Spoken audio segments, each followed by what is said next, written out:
Bonsoir. Excusez-moi pour ce retard. J'ai eu quelques petits problèmes de son. Est-ce que vous m'entendez tous? Je suis Nicolas Vest de la société MyBiobox. Si vous m'entendez bien, est-ce que vous pouvez écrire sur la partie droite de votre écran dans le chat un petit message me confirmant que le son est bon et que vous m'entendez bien?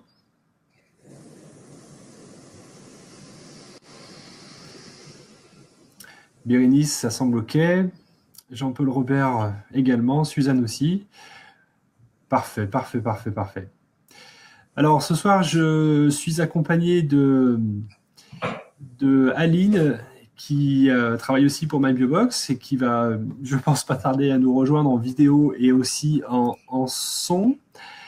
Et bien sûr, je suis aussi accompagné du docteur Jean-Yves Henry, qui va dans quelques minutes prendre la parole pour vous présenter le bilan Nutri-Santé.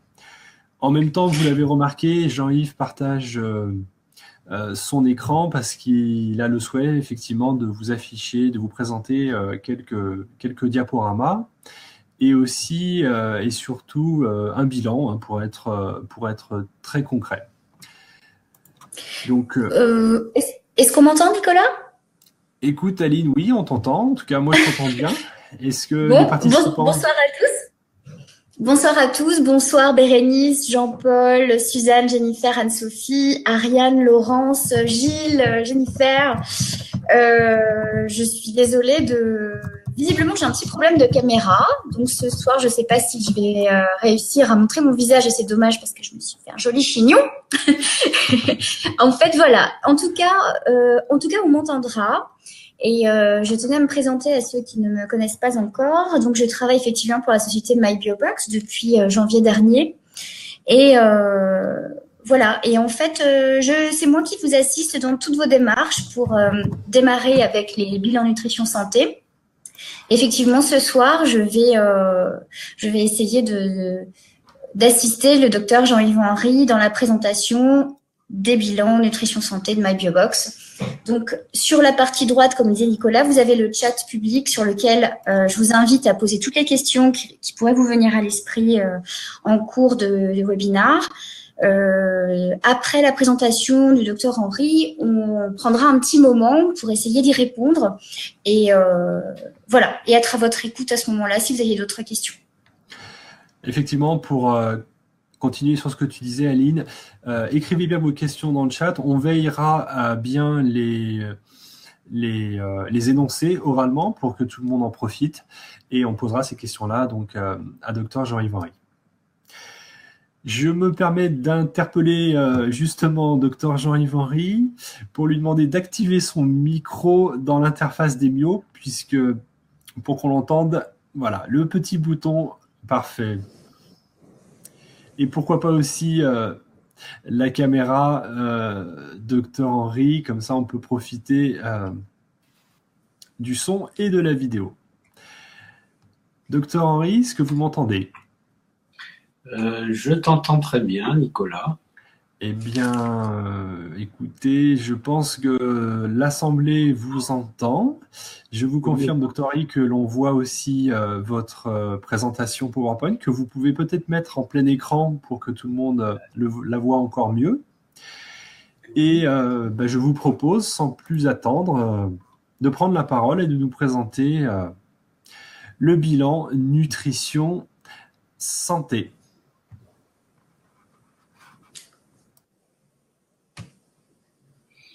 Alors, voilà, est-ce que ça va? Est-ce que tout le monde voit bien?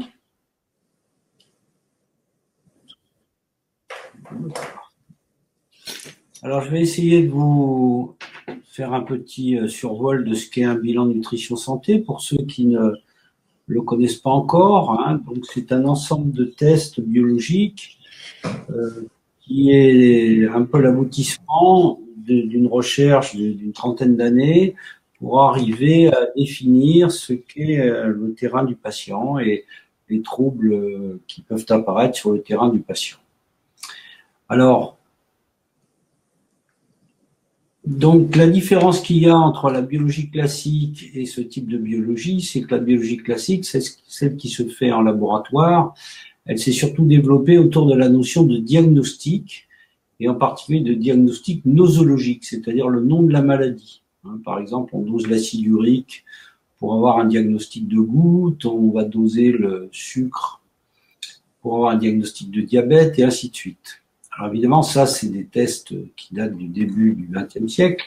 Depuis, cette biologie-là s'est considérablement raffinée, avec des machines de plus en plus sophistiquées, et jusqu'à maintenant avoir des anticorps monoclonaux d'à peu près toutes les maladies, c'est-à-dire que même 50 ans après, on peut vous dire si vous avez eu telle ou telle maladie bizarre. Donc c'est un ensemble de techniques très puissantes, mais qui trouve ses limites dans la notion même de diagnostic de maladie. En effet, il y a des gens qui, dans les années 1930, se sont dit qu'on pouvait faire de la biologie, une biologie très intéressante, sans forcément se donner pour objectif un diagnostic.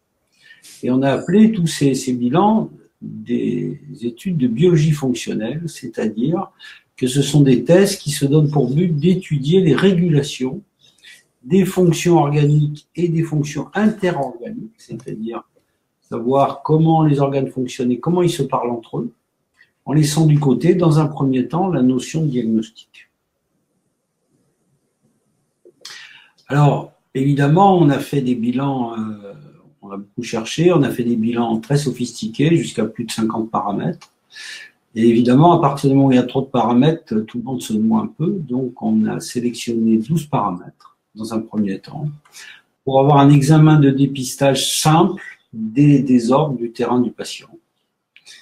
Cet examen simple comporte deux sortes de tests, 6 paramètres qui vont refléter l'équilibre immunitaire. Ces paramètres sont constitués du protidogramme, c'est-à-dire de la séparation des 5 grands groupes de protéines qui sont dans le sérum. Et donc, ces 5 grands groupes vont explorer la place relative des principaux volumes de notre corps, l'eau, le sang, l'énergie, la bile et la lymphe. Et en 6e paramètre, le dosage des euglobulines, qui est un test qui a été mis au point par Sandor et Varg à l'Institut Pasteur dans les années 75, qui va explorer le niveau du stress oxydatif, signant ainsi la souffrance tissulaire. Et puis d'un autre côté, on a 6 paramètres qui vont refléter l'équilibre métabolique, c'est-à-dire 2 paramètres de l'équilibre hormonal, l'iode et le zinc, 2 paramètres de l'équilibre acido-basique, l'ammonium et les acides, qui bien sûr vont beaucoup dépendre des fonctions du rein, et puis 2 paramètres des fonctions lipidiques, le calcium et le manganèse, qui vont bien sûr beaucoup dépendre des fonctions hépatiques. À noter que ces 6 derniers tests ne sont pas des dosages au niveau élémentaire, mais une mesure des réactions que les ions que nous avons introduits dans le sérum provoquent. Voilà un petit schéma qui résume un peu ce qu'on fait pour ces tests métaboliques, c'est-à-dire on met une contrainte physico-chimique qui va réagir sur la protéine sérique porteuse qui elle-même va activer des sites cellulaires particuliers. Donc, plus la réaction avec la protéine porteuse sera importante, plus on peut en déduire que les tissus correspondants sont activés. Voilà la magnifique machine qui est au Luxembourg et qui réalise les tests. Vous voyez, c'est un automate de turbidimétrie extrêmement performant et assez cher d'ailleurs. Voilà, l'autre aspect de la sérologie, c'est l'aspect analytique. Actuellement, les universitaires, en particulier américains, vous voyez, ça c'est tiré de Proteomics, de la revue Proteomics, ils savent reconnaître dans le sérum plus de 250 protéines différentes. Alors, c'est très intéressant, bon, c'est quand même des bilans à plus de $1000, mais ce n'est pas passionnant parce que, en fait, la plupart de ces protéines agissent en synergie. Et on connaît mal ces synergies. Le BNS, au contraire, se compose de paramètres globalisants, c'est-à-dire que c'est une méthode qui se justifie parce qu'elle met en évidence les interactions de ces protéines qui constituent les régulations de notre corps. 70% des protéines étudiées, d'ailleurs, fonctionnent sous forme de complexes. C'est le principe du râteau à palette, hein, donc on a besoin d'avoir beaucoup moins de dents, puisque la palette va ramasser beaucoup de choses. Alors l'inconvénient de ça, bien sûr, c'est que aucun test n'est vraiment spécifique et il faudra interpréter chaque test en fonction des autres. Par contre, rien ne leur échappe et c'est pour ça que c'est un examen extrêmement performant avec très peu de tests. Ces paramètres globalisants, d'ailleurs, étaient largement utilisés en biologie, mais malheureusement, ils ont été progressivement abandonnés pour des tests plus spécifiques, puisque vous savez que la biologie et la médecine cherchent à être toujours plus spécifiques. Donc, 2FMI et MyBiobox ont repris ces méthodes et leur ont trouvé une autre signification, une autre utilité.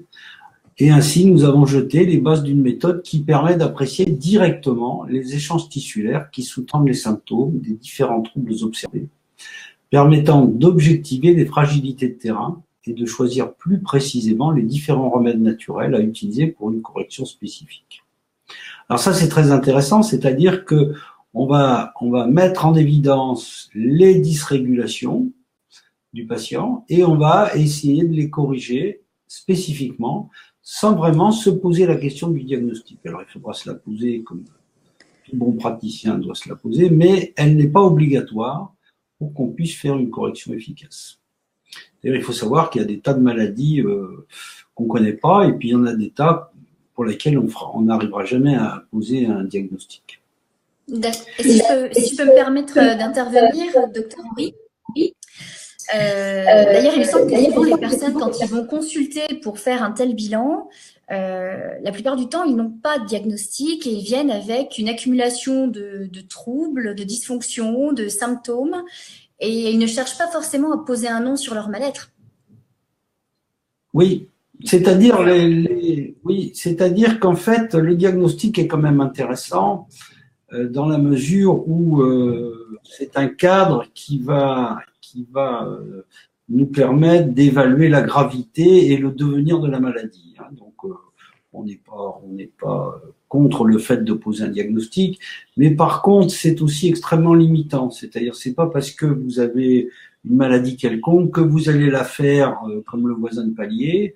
Si ça se trouve, vous la ferez de façon complètement différente et les régulations qui ont amené à cette maladie ne sont pas forcément les mêmes. Donc, on va quitter un petit peu, je dirais, le prêt-à-porter médical pour rentrer dans du sur-mesure. Et en fait, c'est un petit peu ça qu'apportent les BNS, c'est-à-dire on va essayer de bien comprendre comment vous dysfonctionnez et on va essayer de vous faire du sur-mesure. D'ailleurs, pour m'amuser, je dis à mes patients que je ne sais pas du tout ce que je vais leur donner a priori, mais que ça sera un traitement qui sera complètement personnalisé et que ça sera un peu comme Lagerfeld au niveau de la couture. Alors, ce qui est intéressant, c'est que ces tests sont proches du génome, c'est de la protéomique, c'est proche de la génomique. Et donc, ces résultats, comme ils dépendent du génome qui ne bouge pas, sont très stables dans le temps. Ainsi, la plupart du temps, il est inutile de refaire un BNS avant 6 à 9 mois. En général, un BNS par an suffit largement. Il y a suffisamment d'informations pour pouvoir traiter les patients tranquillement pendant une année. Il faut savoir qu'ils sont peu influencés par la majorité des traitements classiques, et en particulier les antibiotiques ne modifient pas beaucoup les bilans. Par contre, tous les traitements qui vont bloquer la synthèse des protéines, des lipides, comme les statines, la radio ou la chimiothérapie, vont les affecter durablement. Alors voilà comment se présente le bilan. Alors on commence par la fin. La première page, c'est un petit peu la synthèse du cas. Donc ce profil va essayer de quantifier votre terrain, c'est-à-dire de dire quels sont les organes, quelles sont les fonctions de régulation qui sont les plus faibles Et ça sera bien sûr à confronter avec la clinique. Alors, on s'est basé sur les travaux d'Hippocrate, qui sont déjà anciens, hein, puisque c'est 350 ans avant Jésus-Christ.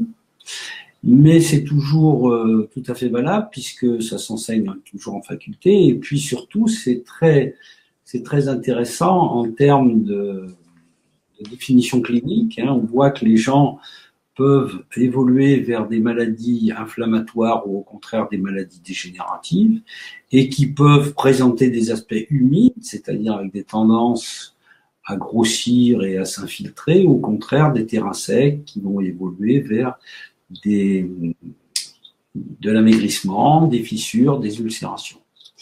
Donc on a ainsi 4 terrains principaux, intoxiqués, dystoniques, vasculaires et déminéralisés, et puis 2 terrains intermédiaires qui sont lymphoïdes et acides, qui vont eux être révélés quand la maladie bascule et quand le sujet est déstabilisé. Et en effet, on verra que c'est des moments où on a du pus, où on a des douleurs, où on a un tableau qui est beaucoup plus aigu. Alors évidemment, avec le temps, l'évolution va se faire de gauche à droite, c'est-à-dire que le jeune enfant aura plus de maladies inflammatoires bénignes, et puis avec le temps, on ira vers des maladies malheureusement plus chroniques et plus dégénératives. Voilà les polarités organiques. Donc, le patient dit intoxiqué sera sollicité au niveau de son foie, de sa vésicule biliaire et de son appareil tendinomusculaire, c'est-à-dire qu'il aura des douleurs, des raideurs, des crampes, etc. Le patient dystonique, lui, aura des problèmes au niveau des muqueuses, de la peau, également du côlon. Le patient vasculaire aura bien sûr des pathologies au niveau du cœur, des vaisseaux et de la thyroïde. Et puis les patients déminéralisés seront touchés au niveau de leur rein, de l'os, du cartilage et bien sûr de la surrénale. Les états intermédiaires, lymphoïdes, vont dépendre de la rate pancréas et de l'hypophyse. Donc c'est intéressant, vous voyez que ces états intermédiaires sont également très impliqués dans les équilibres hormonaux. Est-ce qu'à ce niveau-là, tu as des questions, Aline? Ah, elle était se repoudrer, Aline. Oui? Non, alors jusque-là, moi, personnellement, je n'ai pas de questions. De notre côté, sur le chat, non plus. Donc, je pense que tout le monde vous suit attentivement. Je pense qu'on peut continuer. N'hésitez pas à vous manifester sur le chat. Si vous aviez des questions pour Dr Henry, je peux transmettre et on peut développer. N'hésitez pas. De votre côté, voilà, jusque-là, c'est OK? Bon, pas de réaction pour le moment. Je suppose qu'on nous suit bien. Alors, ils sont endormis. Je suis aussi, de mon côté. Je suis silencieux, mais je suis. C'est très intéressant parce que même les classiques parlent beaucoup du terrain, de la fragilité du terrain, etc., de renforcer le terrain. Mais en fait, très peu de gens modélisent ces notions, c'est-à-dire que ça reste extrêmement vague. Et là, on a pris un gros risque, si vous voulez. On a construit un modèle, on l'a systématisé, et puis surtout, on va donner des chiffres, des régulations de ce modèle. Et donc, c'est quelque chose que, à notre connaissance, très peu de gens se risquent à faire. Voilà, alors, évidemment, c'est un petit peu compliqué. Là, on rentre dans des choses un petit peu plus techniques, c'est-à-dire que pour pouvoir comparer les différentes données de ce bilan, on est obligé d'utiliser une méthode statistique qui s'appelle la méthode des écarts-types. Alors, cette méthode des écarts-types, elle permet de comparer des choses différentes de nature, par exemple, savoir si mes carottes sont plus belles que mes navets. Et évidemment, avec cette méthode, la norme est à 0. C'est-à-dire que si votre résultat est 0, ça ne veut pas dire que vous êtes à 0. Ça veut dire que vous êtes dans la moyenne de l'échantillonnage et qu'au contraire, votre régulation est parfaite. Plus on va s'éloigner de 0, plus ça devient significatif et plus il va falloir se poser de questions. Donc cette méthode sert vraiment, c'est une méthode tout à fait classique en mathématiques, elle sert à hiérarchiser les dysfonctions. On estime que jusqu'à entre -1 et +1 écart-type, on est encore dans des fluctuations statistiquement acceptables, mais que quand on dépasse -1 ou +1, les régulations sont vraiment mauvaises et qu'il va falloir s'en occuper sérieusement. Voilà, donc ça, c'est des petits calculs qu'on fait à chaque fois pour vous rendre les résultats. C'est pour vous expliquer qu'il y a un peu de travail derrière. Alors, voilà les premiers résultats tels qu'ils sont présentés. Donc là, on est dans les paramètres d'immunité. Alors, vous voyez que ici, je vais essayer de mettre ma petite flèche. Est-ce que vous voyez ma flèche qui se déplace? Elle est toute petite, mais on la voit. Voilà, vous la voyez. Voilà. Donc là, vous avez un espèce de petit compteur. Vous avez un petit compteur qui va de 0 à 100 à l'heure, vous voyez, et ce petit compteur va servir à vous donner une impression globale de ce qui se passe. Vous voyez, là, normalement, on ne va pas s'inquiéter s'il ne dépasse pas 25%. Donc là, il est à 9%, donc on peut dire que la stabilité immunitaire est bonne. Et d'ailleurs, on voit que les albumines sont entre plus et -1, ainsi que les alpha-1, les alpha-2, les bêta et les gamma. Donc, on est rassuré, c'est un patient qui va relativement bien. Les albumines explorent l'eau et la sécheresse tissulaire. Elles sont intéressantes parce que ces albumines, elles vont nous donner une idée de la gravité du cas. Plus les albumines sont basses, plus le patient est sec et plus les tissus risquent d'être attaqués. Vous voyez, là, on est à 0,78, comme on dit en Suisse ou en Belgique. Là, déjà, on sent qu'il y a un vrai problème et probablement, si on interroge le patient, il y aura des douleurs, il y aura de la fatigue, il y aura un certain nombre de choses qui évoquent déjà un certain niveau de souffrance. Si les albumines sont très élevées, ça veut dire que le patient tire beaucoup sur sa volonté, qu'il est dans une situation de stress, qu'il sécrète beaucoup de cortisol, et c'est pas très bon non plus. Les alpha-1 et les alpha-2 vont nous renseigner sur le sang et l'énergie, la première ligne de défense, qui est une défense macrocytaire, c'est-à-dire cellulaire. Les bêta et les gamma-globulines vont nous renseigner sur la situation de la bile et de la lymphe, c'est la deuxième ligne de défense, qui est une ligne de défense lymphocytaire, c'est-à-dire par la production du complément et des anticorps spécifiques. Vous voyez déjà, rien que sur une petite page, on a énormément de renseignements. Les tests métaboliques. Alors, l'iode va nous renseigner sur le fonctionnement de la thyroïde et les allergies. L'iode est un excellent paramètre évoquant les situations allergiques. Le zinc pour les fonctions d'hormones stéroïdiennes, mais également les viroses. Et en particulier les viroses chroniques sont très bien mises en évidence par le zinc. L'ammonium va nous renseigner sur le métabolisme des sucres et la sécheresse tissulaire. Les acides aussi vont nous renseigner sur la présence éventuelle d'excès d'acide urique et d'une acidose tissulaire. Et vous verrez à l'usage des bilans que ces situations d'acidose vont se révéler cliniquement par des douleurs, de l'inflammation, donc des rougeurs, des phénomènes un petit peu inquiétants, de la fatigue et des fissures et des ulcérations. On peut presque dire qu'il y a très rarement de douleurs sans qu'il y ait de situation d'acidose localisée. Le manganèse va être le marqueur du cholestérol, des graisses endogènes, alors qu'au contraire, le calcium va être le marqueur des acides gras alimentaires. Quelqu'un qui a un calcium élevé, c'est très souvent que la quantité d'aliments absorbés est peut-être un petit peu supérieure à ce qu'elle devrait, si vous voyez ce que je veux dire. Alors, ces paramètres vont monter ou descendre. Il faut pas considérer que c'est grave ou que c'est pas grave, hein. Simplement, quand ils ont tendance à monter dans la statistique, ça veut dire que le symptôme est actuellement présent, il y a une dysfonction active. Alors qu'au contraire, quand le paramètre est très bas, eh bien, le symptôme est ancien ou chronique. Donc, il faudra interpréter la situation du paramètre à partir du moment où elle sort du zéro, comme une vision dans le temps de l'évolution de ce paramètre. Les oglobulines, on vous l'a dit, sont des marqueurs du stress oxydatif, donc du niveau inflammatoire, avec sécheresse ou œdème en fonction de leur position, et bien sûr, des oglobulines très élevées ou très abaissées appellent un traitement du stress oxydatif par des antioxydants. c'est assez bien utilisé actuellement, c'est très connu, il y en a tout un tas. Par contre, si les hémoglobulines sont normales, le traitement antioxydant est inutile.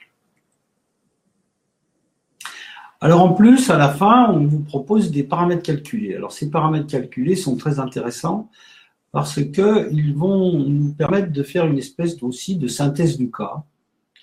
Et le premier paramètre, et le plus perturbant pour les classiques, hein, c'est le coefficient de stabilité biologique.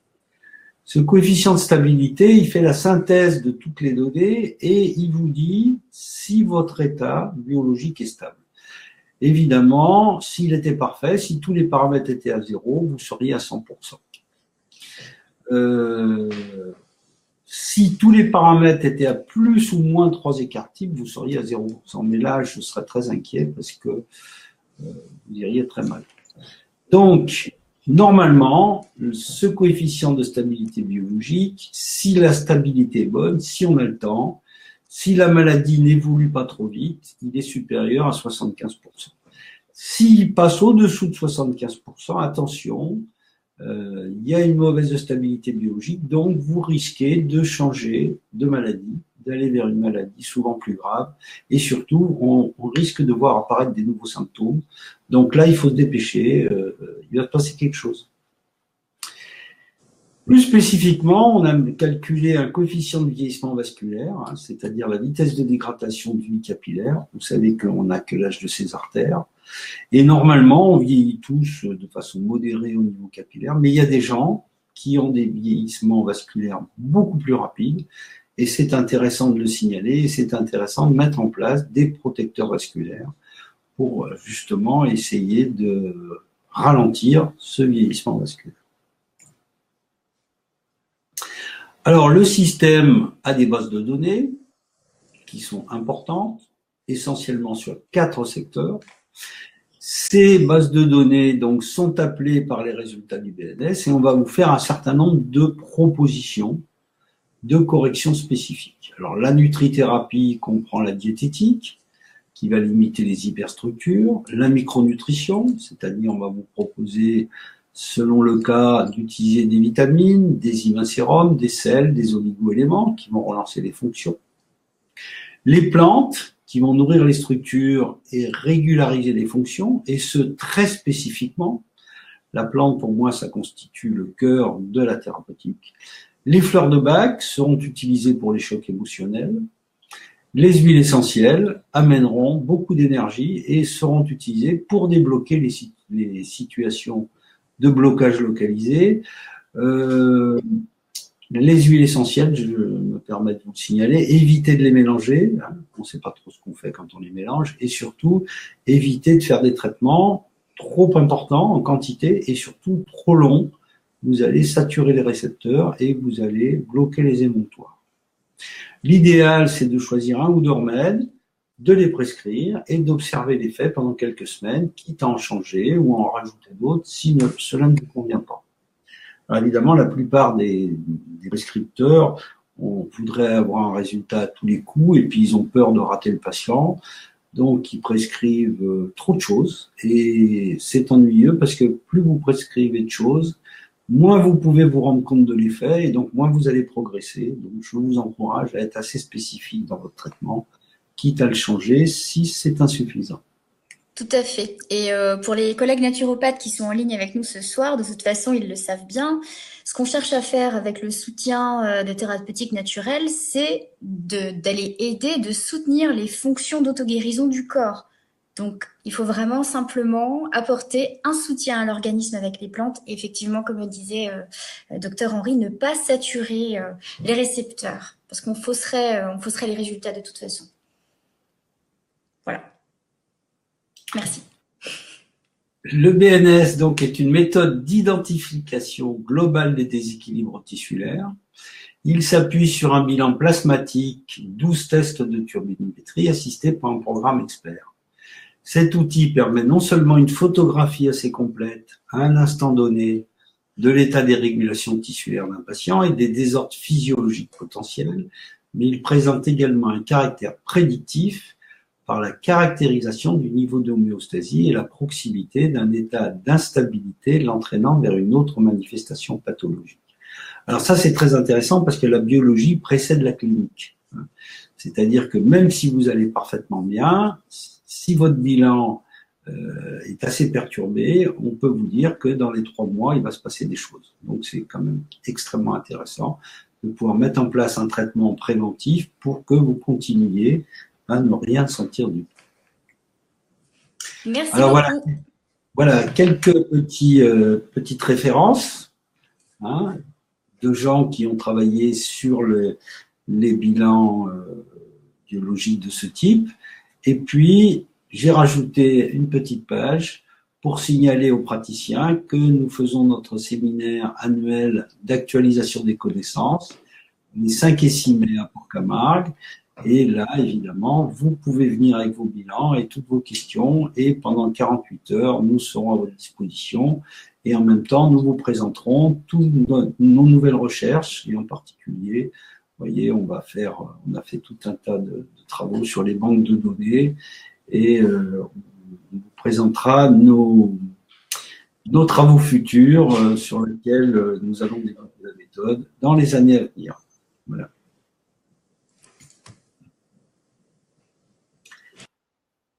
Je vous rejoins par l'image. Merci beaucoup, Dr Henry, pour votre intervention et la présentation donc, de ce bilan nutrition santé. Alors, je vais, avant de poursuivre avec la présentation d'un bilan tel qu'on peut le recevoir après analyse d'un sérum d'un patient, on va reprendre dans les grandes lignes. Donc, le bilan nutrition santé, c'est un bilan biologique qui va analyser différents paramètres et qui va mettre en exergue les dysfonctions du patient. Il va aussi mettre en avant le mode de fonctionnement des organes et des interactions des organes entre eux. Donc, c'est véritablement un outil qui va permettre d'analyser le terrain de la personne. Aujourd'hui, le naturopathe, il dispose de beaucoup d'outils pour le faire. Il y a des bilans iridologiques, il y a l'anamnèse qui prend beaucoup de temps, il y a les bilans posturaux.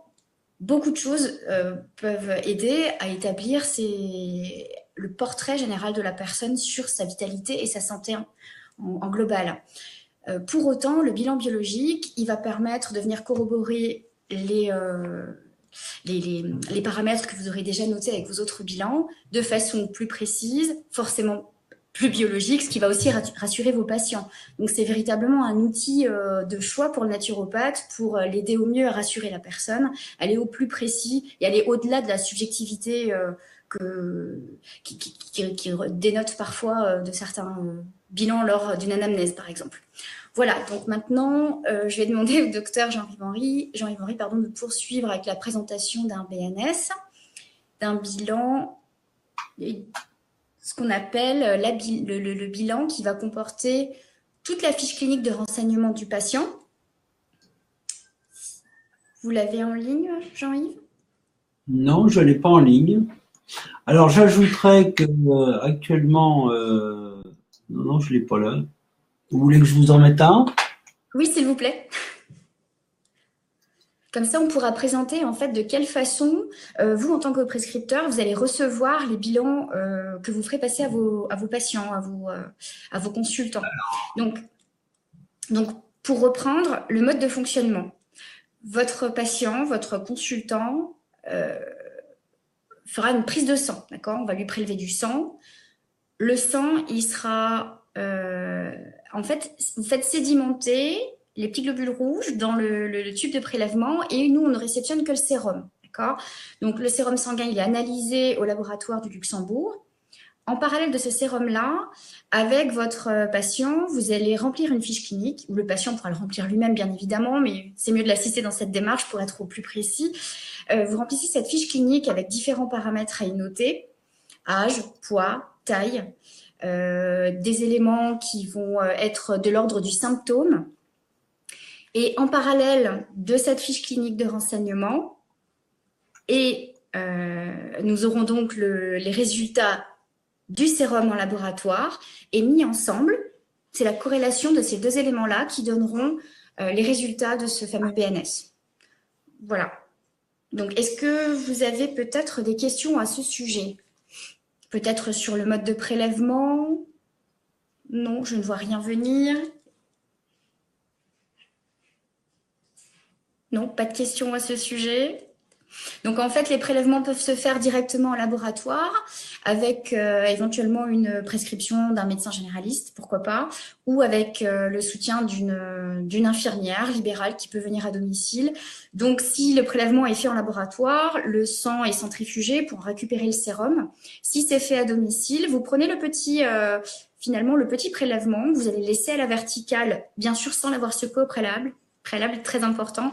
Vous le mettez à la verticale pendant 12 à 24 heures. Une fois que les globules rouges seront descendus, vous récupérez uniquement le sérum dans le petit tube qui est joint dans le kit de prélèvement que MyBiobox vous envoie. Et à ce prélèvement, vous me joignez cette fiche clinique. Dans nos bureaux, tout est traité ensemble. Et voilà exactement, je crois que Dr Henri arrive sur ces fiches cliniques de bilan. On va vous montrer à quoi ça peut ressembler. Voilà ce que vous pouvez avoir chez vous en retour.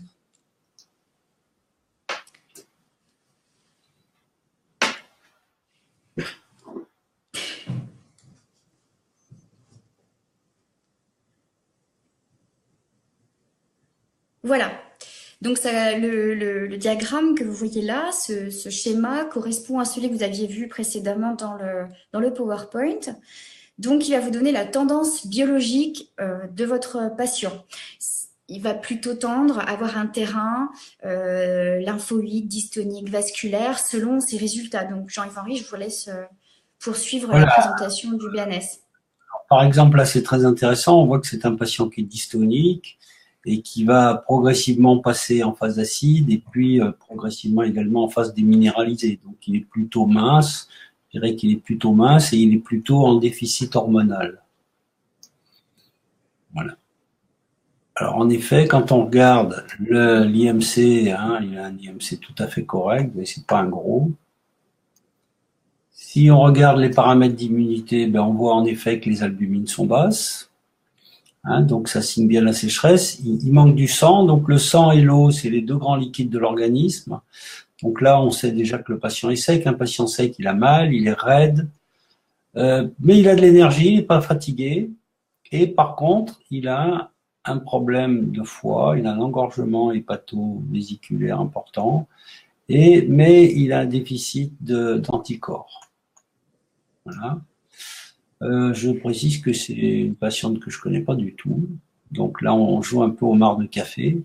Les hémoglobines sont basses, pas énormément, mais vous voyez, le système expert vous explique qu'elles sont légèrement perturbées. Surtout, elles sont négatives, ça veut dire que ça confirme qu'il y a un stress oxydatif et avec de la sécheresse. Si on va dans les tests hormonaux, on voit que les deux paramètres hormonaux sont bas. L'iode est relativement bas, le zinc est à peu près normal. Donc, c'est surtout un problème d'iode. Alors, on va l'interroger sur le fonctionnement de la thyroïde, sur la présence d'une allergie ancienne. L'ammonium est un petit peu bas, acide pas très élevé. Là, on est toujours autour de 0, donc c'est encore normaux. Vous voyez, le système expert vous explique que les paramètres sont normaux. Et par contre, alors, le manganèse est très bas, donc les graisses fabriquées par le foie sont légèrement en carence, mais surtout le calcium est bas, et ça c'est quelqu'un probablement qui a un régime alimentaire désadapté ou qui fait un régime. Donc il y a un vrai problème.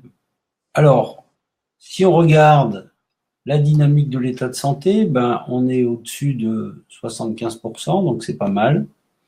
Donc on a le temps, c'est pas grave. Et par contre, il y a déjà un petit phénomène de vieillissement vasculaire, vous voyez, puisqu'on est à 0,56 alors qu'on devrait être inférieur à 0,50. Et je pense, il faut savoir que le déficit de graisse et d'eau vieillit le système vasculaire. Donc on va pouvoir se poser des questions et éventuellement faire des corrections spécifiques. Voilà. Alors, on n'a pas la thérapeutique parce que justement, ça, c'est les bilans qui arrivent chez le patient. Et normalement, ces bilans qui arrivent chez le patient, ils n'ont pas la thérapeutique pour qu'ils ne s'automédiquent pas. Alors Jean-Yves, je vais me permettre de vous le transmettre. par email pour que vous puissiez présenter aussi la version prescripteur. Et je vais en prendre n'importe lequel. Je vais en prendre n'importe lequel, t'inquiète pas. On va essayer d'en trouver un qui aille bien, qui soit un BNS12. Alors, en attendant que vous trouviez un BNS avec thérapeutique qui suit, juste petite intervention pour assurer les naturopathes qui sont peut-être pas tous formés à lire des bilans biologiques aussi poussés, ou du moins ce type de bilan biologique. Parce qu'en général, on voit bien sûr les triglycérides, le sucre, la glycémie, beaucoup de choses, TSH, FSH, enfin tout ce qu'on a l'habitude de voir dans les grands bilans biologiques de santé en allopathie. MyBiobox va un petit peu plus loin avec les bilans nutrition santé. Pour autant, si vous avez des difficultés de lecture de ce type de bilan, juste à côté des différentes constantes, des différentes notions qui ont été évoquées, vous avez un petit rappel, un petit résumé de ce en quoi consiste le bilan le test pour chacun des paramètres en fait. Voilà. Donc ils n'ont pas été lus clairement. Je ne sais pas si c'est visible pour tous parce que c'est assez petit sur l'écran, mais sans avoir une lecture aisée des bilans biologiques tels que Dr Henry peut le faire, vous avez de toute façon une vue d'ensemble qui peut vous permettre d'être éclairé à ce sujet de toute façon. Donc soyez rassurés à ce sujet. Voilà. Voilà, ce qui est important. Oui, ce qui est important quand même, ce que le patient va savoir, c'est est-ce que c'est grave, est-ce que c'est pas grave, est-ce qu'on a le temps, est-ce qu'on n'a pas le temps.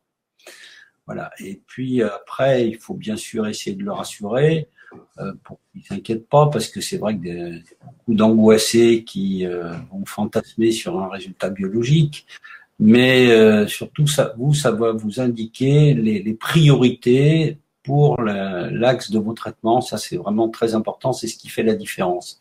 Plutôt que de faire des traitements un petit peu tout azimut, concentrez-vous sur la dysfonction principale, corrigez-la et vous verrez que la plupart des autres choses se corrigent. Alors là, on est sur la page des corrections. Vous voyez, là, on voit par exemple c'est un bilan intoxiqué, donc évidemment, on va utiliser les sels de soufre. On va stimuler le foie, tout ça, c'est assez logique. Et les albumines sont élevées, c'est un patient donc qui tire beaucoup sur sa surrénale, sa cortisone, et puis c'est un patient qui a tendance en général avec les albumines élevées à se mettre la pression tout seul. Donc ça sera intéressant d'en discuter avec lui. Vous voyez là par exemple les albumines élevées, on va proposer un traitement antioxydant, et puis comme elles sont élevées, on va orienter encore plus notre action sur le cœur vaisseau, les albumines élevées donnant des stress oxydatifs assez typiquement orientés au niveau du lit vasculaire. Alors, les plantes, vous avez dans le BNS12, vous avez 6 plantes qui sont proposées en latin, telle qu'il faut la prescrire, en français, pour la trouver facilement, sa famille biologique. Quand vous allez sur le site de médecine intégrée, www.médecine-intégrée.com, vous avez un herbier où vous pouvez afficher le nom de la plante et vous verrez qu'il y a un cours de botanique et vous verrez aussi que chaque famille botanique a des polarités d'organes très particulières. Les fabacées, par exemple, c'est une polarité rein et c'est une polarité très importante de tissu de soutien. Et donc, Ratania, c'est une grande plante des hémorroïdes et de la gingivite. D'ailleurs, c'est intéressant de se dire que c'est les deux extrémités du tube digestif. Et donc, c'est une plante cicatrisante des deux extrémités du tube digestif. Si elle est proposée par le bilan, il faudra poser la question au patient. Comment sont vos gencives? Est-ce qu'elles saignent? Est-ce que les hémorroïdes sortent? Est-ce qu'elles saignent? Est-ce qu'elles font mal? Etc. Betula est une grande plante du foie. Bryophyllum est une grande plante des bouffées de chaleur et de l'insomnie. C'est une plante africaine. La vanille est une énorme plante médicinale, c'est une orchidée, c'est un ovaire végétal qui va corriger les inflammations rhumatismales, c'est une des grandes plantes des polyarthrites. Balsamum Pérou est également une fabacée qui a des polarités sur le poumon, c'est un grand antitoussif. Acer campestris, lui, va avoir des effets sur la peau, les muqueuses et tous les phénomènes d'encrassement du corps. Donc, vous voyez, vous allez choisir un axe de traitement. Ne multipliez pas les thérapeutiques. Choisissez un axe et regardez. Au bout de 3-4 semaines, vous verrez si le patient réagit ou pas. Ça vous donnera des informations supplémentaires. Donc, sur les 36 fleurs de bac, on vous en propose 3, avec à chaque fois un petit rappel de la problématique en cause. Et puis, on vous propose, sur la 50aine d'essences facilement disponibles, on vous en propose 3 également. Là aussi, vous n'en choisissez qu'une, vous l'essayez. Et là, alors c'est intéressant, vous voyez, par exemple, l'oranger doux, qui est très sédatif, hein, c'est une plante de l'insomnie. Et puis, vous avez le serpolet, qui est merveilleux, qui est pour moi la plante des torticolis. Si vous avez besoin de décontracter votre cou avec un torticolis, vous mettez 2 coudes sur le cou et vous libérez votre cou, vous verrez, c'est assez magique. Voilà. Et puis bien sûr, les symptômes que le patient a bien voulu, ou que vous-même avez bien voulu cocher, qui vous permettent de voir après, de vous rappeler ce que vous avez dit. Voilà. Est-ce que ça vous va ? Merci beaucoup, docteur. Alors moi, je voudrais rajouter un petit quelque chose, parce que actuellement, on voit beaucoup de gens qui font des bilans.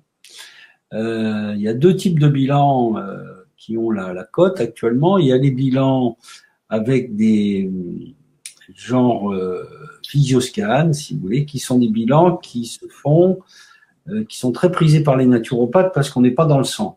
Donc, on met des électrodes aux 4 membres et sur le front du patient, et puis on fait passer des courants électriques, et puis on en tire tout un tas de conclusions. Alors, ces bilans peuvent être intéressants, mais il faut savoir qu'on est sur la phase électrique, et que cette phase électrique, elle est extrêmement variable, et il n'est pas surprenant que d'une semaine sur l'autre, les résultats soient complètement différents. Donc, je suis extrêmement dubitatif quant aux résultats réels et quant aux informations que ce type de bilan, qui travaille sur la phase électrique et pas sur la phase chimique, comme nous, donne. Et puis, alors, il y a un autre type de bilan qui a la cote actuellement, c'est les bilans de dosage de la présence d'oligo-éléments toxiques ou physiologiques. Alors, il faut savoir... Par exemple, voilà. Donc, l'oligoscan, mais il y en a d'autres. Hein. On peut faire du dosage sur les cheveux, sur le sang, sur les selles, sur tout ce qu'on veut.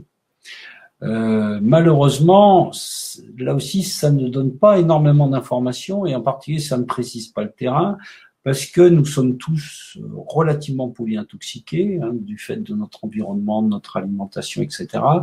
Et que cette intoxication va augmenter avec l'âge.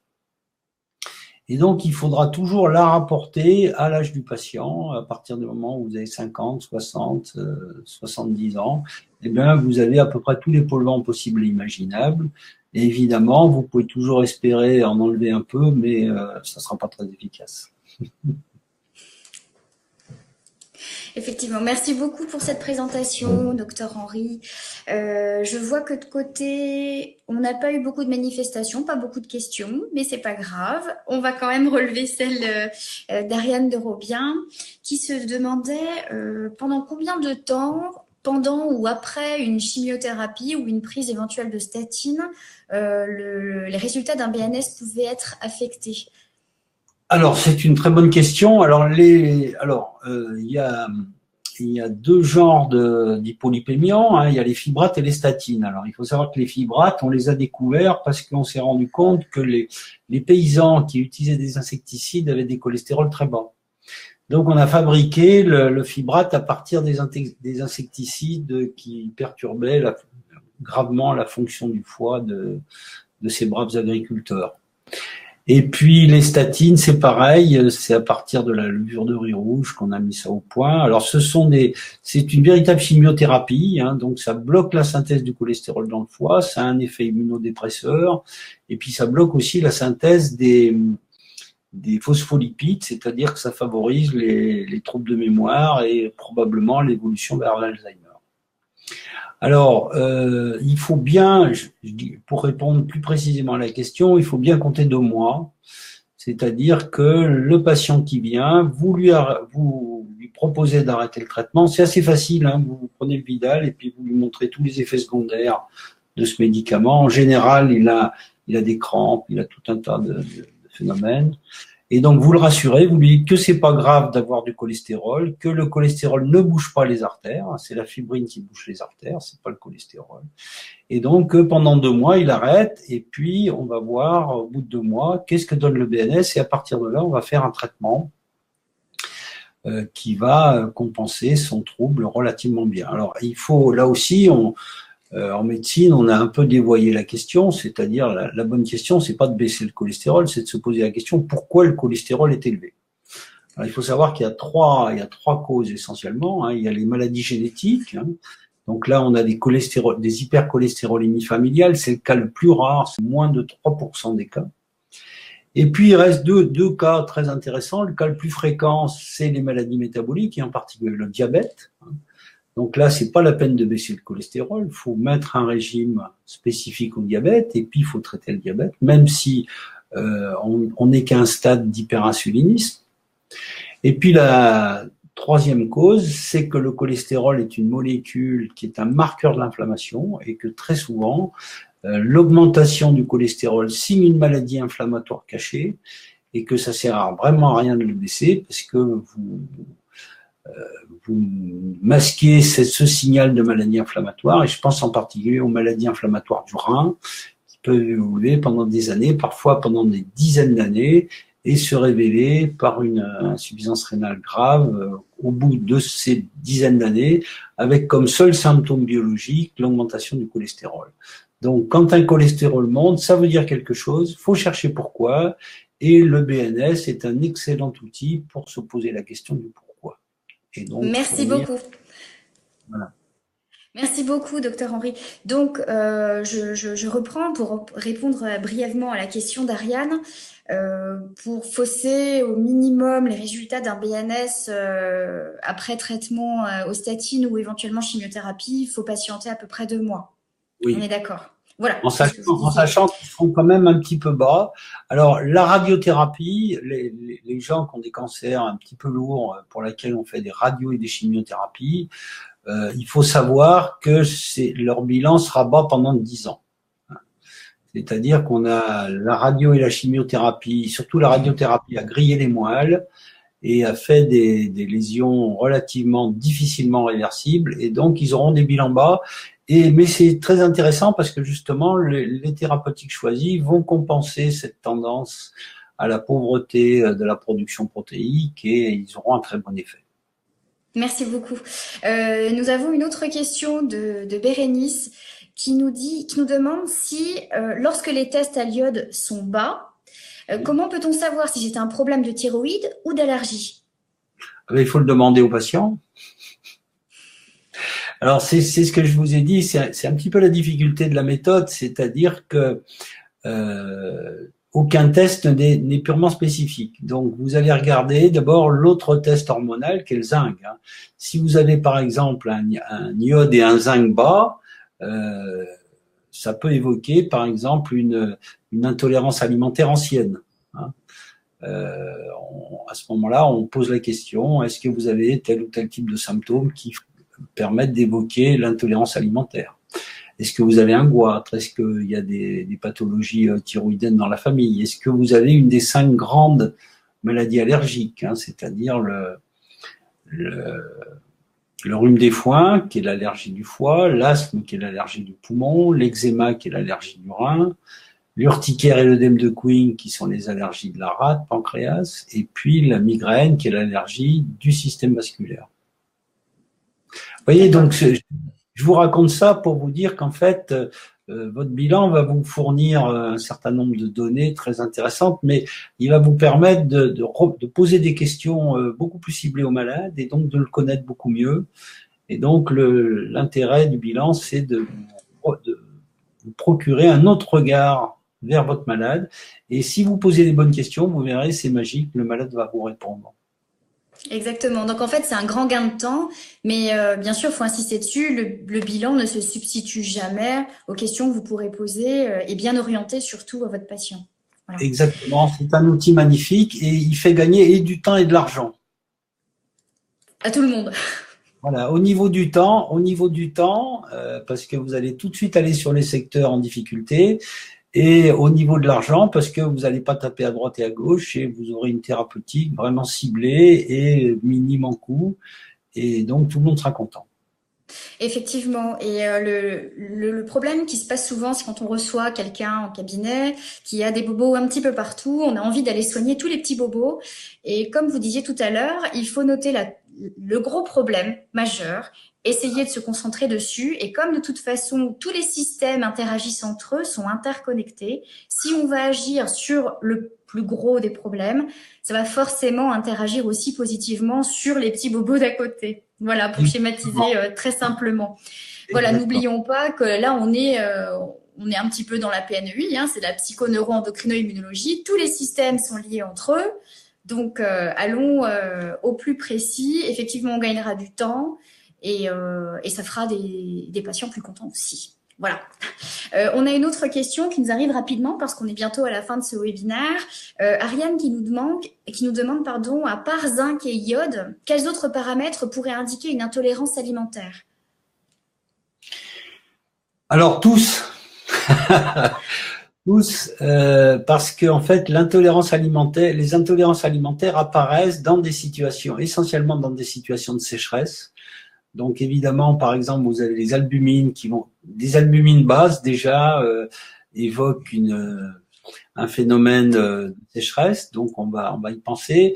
Et si sur cette sécheresse il y a une hyperalpha 1, ça va signer un état inflammatoire associé à ce vide d'eau, donc on va vers un terrain acide localisé. Et ça, c'est assez évocateur aussi des intolérances alimentaires. Vous savez qu'il y a on estime actuellement, les classiques estiment qu'il y a 15% à peu près de la population européenne qui présente une ou plusieurs intolérances alimentaires. Et que ces intolérances sont très souvent négligées, ignorées, et qu'elles sont à la base d'une évolution au bout de quelques années vers des auto-immunités, c'est-à-dire des pathologies organiques beaucoup plus graves, beaucoup plus invalidantes. Merci beaucoup pour votre réponse, docteur Henry. Ce webinaire touche tout doucement à sa fin. Il y a eu quelques problèmes de connexion pour certains entre le son et l'image. Je tiens à vous rappeler à tous qu'à l'issue de ce webinaire, donc dès demain matin, je vous enverrai le lien disponible pour pouvoir le consulter à loisir, sans problème de connexion, je l'espère pour vous ce coup-ci. Nous vous offrons également la version e-book de la méthode du docteur Henry pour vous plonger plus en avant encore dans cette méthode de bilan nutrition santé avec l'étude des terrains. Et un petit cadeau supplémentaire, nous vous offrons un bon d'achat de 50 € sur votre première box, en fait, sur le premier BNS de votre choix, 12 ou 24. Donc, le BNS 12 va analyser 12 paramètres comme présenté ce soir. Le 24 en analysera 24, donc c'est 23 plus 1. J'ai bien retenu la leçon, docteur Henry. Et voilà. Et ce qu'on va vous proposer par la suite, c'est pourquoi pas, après analyse de vos prélèvements, pour les volontaires, on pourrait, pourquoi pas, organiser des webinaires entre nous pour analyser, travailler sur vos résultats, sur vos bilans, pour que vous puissiez apprendre un petit peu à manipuler l'outil. Voilà. Donc Nicolas, je te laisse la parole si tu veux conclure avec nous. Oui, effectivement, je vous rejoins pour la conclusion. Et je voulais vous remercier encore une fois, Aline, pour ton intervention excellente et bien sûr, Dr. Henry, pour sa présentation.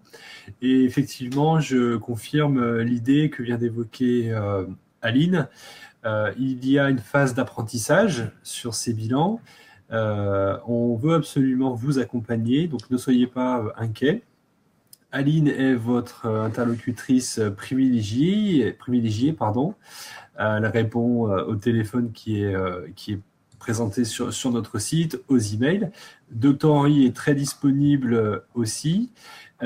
Pour ma part, je suis plus là pour la partie opérationnelle et il y a également notre collègue Thomas Pinot qui est, je le sais, dans l'Assemblée en toute discrétion. Donc voilà, on est vraiment disponible pour vous accompagner. Donc profitez absolument de cette offre pour faire un premier bilan, c'est la meilleure façon de découvrir la méthode et de l'adopter. Voilà, c'était le mot de la fin. Encore une fois, merci à tous. Je vérifie, je ne vois pas de dernières questions. Donc, non, je vois Jennifer qui intervient pour dire que c'est une excellente idée. Je suppose que c'est pour parler ensuite des bilans après analyse de vos prélèvements peut-être. En tout cas, même si vous ne souhaitez pas, puisque ce sera difficilement anonymable en ligne, mais n'hésitez surtout pas à nous poser toutes vos questions offline, par mail, par téléphone. Et comme disait Nicolas, je me tiens à votre disposition pour répondre à vos questions.